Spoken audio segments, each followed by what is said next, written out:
রাধে রাধে। আজ আমরা শুনব শ্রীকৃষ্ণের এমন এক লীলার কথা, যে লীলা কোনো যুদ্ধের নয়, কোনো অলৌকিক ঘটনারও নয়, বরং মানুষের মনের ভেতরে নিঃশব্দে ঘটে যাওয়া এক গভীর পরিবর্তনের গল্প।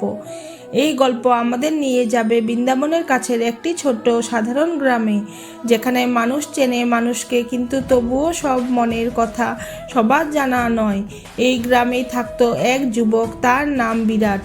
বিরাট ছিল পরিশ্রমী, নীরব স্বভাবের, খুব কম কথা বলতো, কিন্তু তার চোখে ছিল এক ধরনের কঠোরতা, যেন সে সবসময় নিজের ভেতর কিছু ধরে রেখেছে। বিরাট ছোটবেলায় তার বাবাকে অনেক কষ্ট পেতে দেখেছে। গ্রামের এক ধনী লোক একবার প্রকাশ্যই তার বাবাকে অপমান করেছিল। সেই দিনটার কথা বিরাট কোনোদিন ভুলতে পারেনি। তার বাবা চুপ করে গিয়েছিল, কিন্তু বিরাটের ভেতরে সেই অপমান আগুন হয়ে জ্বলছিল। দিন যায়, বছর যায়, কিন্তু সেই রাগ কমে না। বিরাট মনে মনে বলতো, আমি কখনো ক্ষমা করব না। ক্ষমা করলে মানুষ আরও সাহস পায়। গ্রামে প্রায়ই শ্রীকৃষ্ণের নাম নেওয়া হতো, ভক্তরা কীর্তন করত, রাধে রাধে ধ্বনি উঠত, কিন্তু বিরাট এসব থেকে একটু দূরে থাকতো। সে ভাবতো, ভগবান যদি থাকেন তাহলে আমার বাবার সঙ্গে এমন কেন হলো। একদিন হঠাৎ গ্রামে খবর ছড়িয়ে পড়ল, শ্রীকৃষ্ণ স্বয়ং এই পথ দিয়ে যাবেন। গ্রাম যেন জেগে উঠল, ঘর দুয়ার পরিষ্কার হলো, ফুল তোলা হলো, মন্দির সাজানো হলো, কিন্তু বিরাটের মন অদ্ভুতভাবে ভারী হয়ে উঠল। সে যেতে চাইছিল না, আবার না গিয়েও পারছিল না। শেষমেশ এক অজানা টানে সে মন্দিরের দিকে পা বাড়ালো। মন্দিরের সামনে মানুষের ভিড়, সবার চোখে উত্তেজনা, আনন্দ, আশা। ঠিক তখনই বিরাটের চোখ পড়ল সেই মানুষটার দিকে, যে তার বাবাকে অপমান করেছিল। বিরাটের বুক ধক করে উঠল, তার হাত শক্ত হয়ে গেল। সে মনে মনে বলল, এ লোক এখানে। ঠিক সেই মুহূর্তে শ্রীকৃষ্ণ এলেন। মুখে সেই চিরচেনা শান্ত হাসি, চোখে গভীর করুণা। শ্রীকৃষ্ণ ভিড়ের দিকে তাকিয়ে কিছুক্ষণ নীরব রইলেন, তারপর বললেন, আজ আমি সবার কাছ থেকে একটা জিনিস চাই। সবাই চুপ। কৃষ্ণ বললেন, যে যার নিয়ে এসেছে আজ তা নিয়েই সে ফিরে যাবে না।